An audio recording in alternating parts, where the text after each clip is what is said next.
Welcome to Avon teachers. Avon teachers में आपका स्वागत है और मेरा नाम है अभिषेक।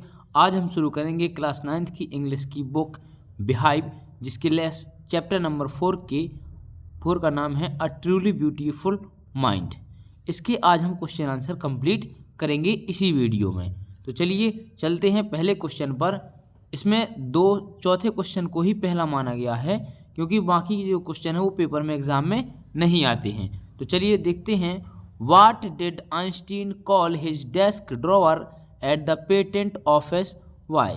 जो आइंस्टीन थे वो अपने पेटेंट ऑफिस में रखे डेस्क ड्रॉवर को किस नाम से बुलाते थे और क्यों बुलाते थे? तो दोस्तों, आप लोगों ने क्वेश्चन आंसर तो पार्ट लेसन जिसने समझा होगा उसको तो आंसर पता है कि वो किस नाम से बुलाते हैं, और जिसने नहीं समझा है उसके लिए मैं बता दिए देता हूँ। Einstein called his desk drawer, Einstein अपनी डेस्क ड्रॉवर को एट द पेटेंट ऑफिस, जो उसके पेटेंट ऑफिस में रखी थी, उसको किस नाम से बुलाते थे? Bureau of theoretical physics. Bureau of theoretical physics के नाम से बुलाते थे। ऐसा क्यों?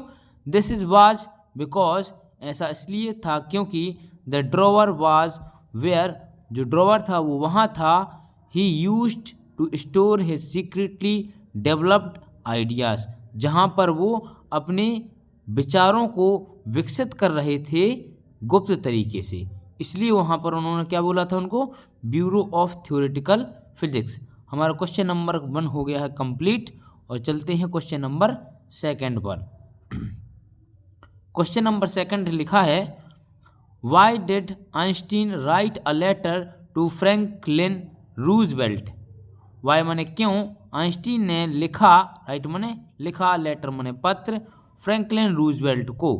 जो आइंस्टीन थे उन्होंने फ्रैंकलिन रूजवेल्ट को पत्र क्यों लिखा था? तो इसका आंसर देखते हैं।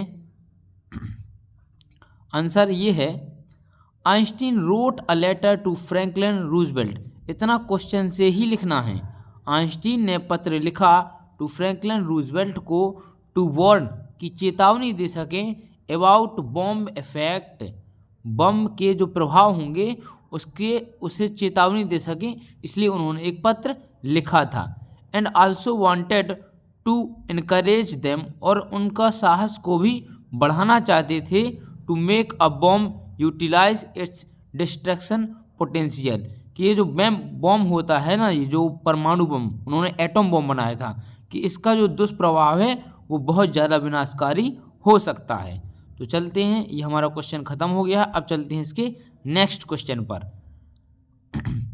नेक्स्ट क्वेश्चन हमारे सामने आ गया है, how did Einstein react to the bombing of Hiroshima and Nagasaki? जो आइंस्टीन थे उन्होंने कैसे रिएक्ट किया जब हिरोशिमा और नागासाकी पर जब बम गिरे, तो उन्हें कैसा अनुभव हुआ या कैसा रिएक्ट किया, ये है उसका मतलब। तो हम इसका आंसर लिखेंगे बिल्कुल एकदम आसान भाषा में। चलिए लिखेंगे, Einstein was deeply second by disaster. By disaster माने होता है आपदा। आइंस्टीन पूरी तरह से हिल गए थे इस आपदा से। In the Hiroshima and Nagasaki, जो हिरोशिमा और नागासाकी में जो भी आपदा हुई है उससे वो पूरी तरह से हिल गए थे। He wrote a public message, उन्होंने एक सार्वजनिक पत्र लिखा टू द यूनाइटेड को एक सार्वजनिक पत्र लिखा।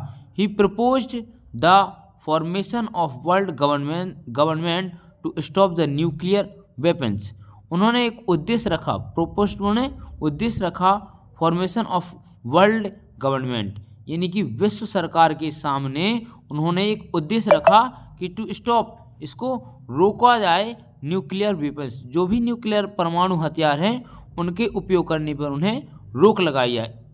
ऐसा उन्होंने वर्ल्ड सरकार के सामने वे प्रपोज्ड यानी उद्देश्य रखा। उम्मीद करता हूँ समझ में आया होगा। अब चलते हैं क्वेश्चन नंबर 7 पर।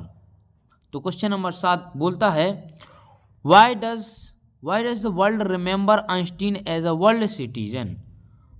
जो आइंस्टीन थे उन्हें वर्ल्ड सिटीजन के नाम से आज भी लोग याद क्यों रखते हैं? तो इसका आंसर भी बिल्कुल आसान लैंग्वेज में लिखेंगे। तो आंसर है, Einstein is remembered as a world citizen, Einstein याद किए जाते हैं वर्ल्ड सिटीजन के रूप में, as much as a genius scientist, जैसा कि आपको पता है कि वो जीनियस साइंटिस्ट थे। बिकॉज ऑफ हिज एफर्ट्स, उनके प्रयास से, टुवार्ड्स वर्ल्ड पीस, उनका प्रयास क्या था कि जो वर्ल्ड माने विश्व, पीस माने शांति, विश्व शांति, टुवार्ड्स माने की ओर, उनका जो प्रयास था विश्व शांति की ओर था। And democracy, and for his crossed against the use of arm, और उनका जो लोकतंत्र था वो क्रोस्ड माने रोक था या रोकथाम थी, अगेंस्ट माने के विरुद्ध, यूज और आर्म्स, हथियारों के उपयोग के विरुद्ध उनका एक, सॉरी वो क्या बोलते हैं, क्रोस्ड माने वैसे तो होता है विरोध करना, लेकिन यहाँ पर क्या बोलूँ, उन्होंने बहुत सारे वो चलाए, क्या बोलते हैं उसको, आंदोलन चलाए थे, है ना। तो उम्मीद करता हूँ समझ में आया होगा आपको।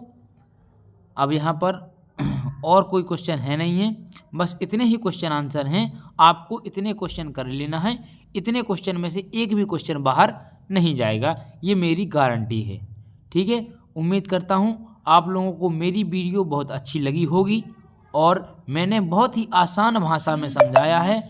तो मेरी वीडियो अगर अच्छी लगी हो और पसंद आई हो तो चैनल को सब्सक्राइब कीजिए और वीडियो को लाइक कीजिए और अपने दोस्तों के साथ शेयर ज़रूर कीजिए। Thank you.